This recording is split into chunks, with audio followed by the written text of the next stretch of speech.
Sveiki, čia lempapuk.com dirbtuvės ir aš Žana sveikinuosi su jumis. Mes laukiam kalėdų. Parodysiu, kaip pasidaryti tokius simpatiškus žaisliukus, angeliukus ant kalėdinės eglutės. Tai labiausiai pradžiugina vaikus, nes angeliukai tai saldainiai.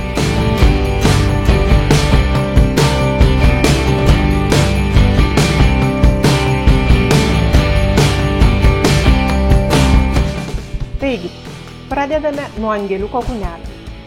Niekada nematuoju ilgio, darau iš akies.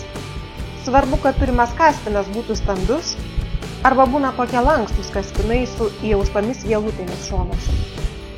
Klijuojame, kerpame dar vieną kaspino atraižą sparnams, taip pat iš akies. Per vidurį tą atraižą suklijuojame. Atsargiai, klijai karšti. Gaunasi kaspinėlis sparnai, kurį klijuojame prie angelo kūnelio. Iš siauresnės juostelės surišame kaspiną. Juo puošime mūsų angeliuką. Priklijuojame prie pagrindo. Prie apvalaus saldainio klijuojame siūlą arba virvelę. Tokių saldainių galvelių radau Norfoje. Bet angeliuko galvai galite paimti bet kokį kitokį apvalų saldainį. Karštų klijų pagalba galvą priklijuojame prie kūno. Sparnelių galus šiek tiek suapvalinu, bet jūs galite palikti ir tokius tiesius.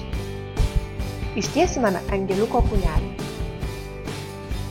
Greitai ir lengvai pagaminama, bet labai simpatiška smulkmena. Puošiam savo eglutę. Nepamiršk prenumeruoti mūsų kanalo ir dalinkis su draugais.